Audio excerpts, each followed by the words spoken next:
फार लांब जातो क्षमा सांगणारा सुद्धा नरकाला जाईल मायबाप आणि ऐकणारे सुद्धा नरकाला जातील. भगवान शंकराला काही काही असे अघोरी साधन त्या देवाला का संकटात पाडताय तुम्ही? एवढे स्वार्थी कसे तुम्ही बनलात रे? कधी त्याच्या मनातल्या भावना तुम्ही समजून घेतले तर काय लागतं ते कारिंगे? देव तुम्ही भगवान शंकराला वाहता का? असं वाहताय असं काय वाहत नाही हे टोचत त्याला का? भगवान शंकर हे टोचत मग ते बेल वाहत असताना काट्याचं बेल ते त्याला टोचत नाही का? अरे हे बेल वाहत असताना तुम्ही असं वाहताय का? हे देव त्याला टोचत हे काट्याचं बेल वाहत असताना हे त्याला टोचणार नाही. मग हा कोणता भाव आहे? कोणती भक्ती आहे तुमची? कोण सांगतंय तुम्हाला? कोण सांगते ही जिरेन मिरेन काळी मिरे वाहलाय? कोण सांगतंय? कोण सांगते तुम्हाला? तुम्ही खा ना जरा मुठभर जिरे मिरेचे खा ना. त्या भगवंताला जे आवडतं ना त्याच्या काय भावना आहे, त्याला काय आवडतंय हे कधी कुणी पाहत नाही मायबाप का? हे आपण स्वार्थी, त्याला काय होतं हे आम्हाला काय गंध नाही, आम्हाला काय पाहिजे हे गंध.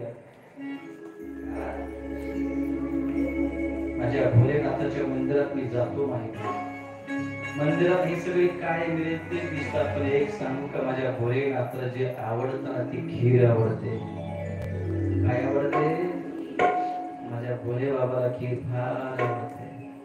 कधी त्या भोलेनाथाच्या मंदिरात गेले ना ती एक वाटीभर खीर कोणी ठेवलेली नाही दिसली रे मला, नाही दिसली कधी नाही. त्याला आवडणारी खीर आहे, त्याला आवडणारी केळी आहे, त्याला केळी सुद्धा फार आवडते देवाला. मला केळी फार आवडते. कधी देवाला कोणी केळी घेऊन गेले नाही. देवाला खीर आवडते. कधी अगदी श्रद्धेनं घेऊन गेले की देवा ते महादेवा तुझ्याकरता खीर आणली बरं. देवाशी नातं कसं ठेवा बघा, काय आनंद प्राप्त होतो ना. तो माऊली महाराजांनी तो आनंद घेतला नाही. मी कथा वाचून सांगत नाही, ही कथा वाचून सांगण्याची नाही आहे. त्या भगवंताचा अनुभव घ्यावा, तो अनुभव जगासमोर प्रगट करा. वाचून सांगण्याची कथा नाहीये. माझ्या जीवनातले अनुभव तुम्हाला सांगतो. पूजा करता वेळी ज्यावेळेस आपले डोळे डबडबले जातात ना, जरा अनुभव घ्या तो आनंद काय होतो माहिती. एक एक आश्रम माणसाला काय सुख देतात ना, का आनंद देतात ना, ह्याने एक अनुभव घ्या. पण डोळ्यात अश्रू निर्माण होण्याकरता सुद्धा देवावर प्रेम व्हावं लागतं. प्रेम व्हावं लागतं.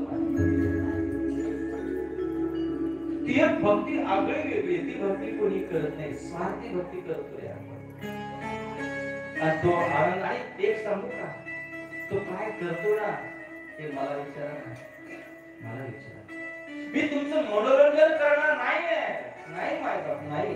फक्त एक सांगेल, एकदा माझ्या देवासाठी तुमच्या डोळ्यात जर अश्रू निर्माण झाले ना, माझी कथा लक्षात झाली. श्रद्धेमध्ये बसून आपण त्याची आठवण करायची, त्याच्याकरता रडायचं मायबाप, हसायचं नाहीये. ही कथा त्याची मायबाप. ते बंद करावे, हे सगळं बंद करावे मायबाप. स्थिर व्हा, स्थिर व्हा, स्थिर व्हा. तुम्ही जिथे आहात ना तिथे त्याचं तो मंदिरातच आहे असं नाही मायबाप. बास त्याची आठवण करा. प्रत्येक ठिकाणी, प्रत्येक जळी स्थळी तो भरलेला आहे. फार मोठ्या अंतःकरणाने त्याची आठवण, फार अलौकिक तो रोज जीवनात कधी कोणत्या अपेक्षा करू नका. एक सांगू का? जेव्हा त्याच्यावर प्रेम झाले ना, अरे कसलीही परिस्थिती असेल ना, तर माणसाला आनंदाशिवाय काहीच मिळत नाही. जरा जोरात म्हणा ना, हर हर हर हर. आणि त्या पवित्र क्षेत्र ही शिवपुराण कथा प्रारंभ झाली. धर्म क्षेत्र महाक्षेत्र गंगा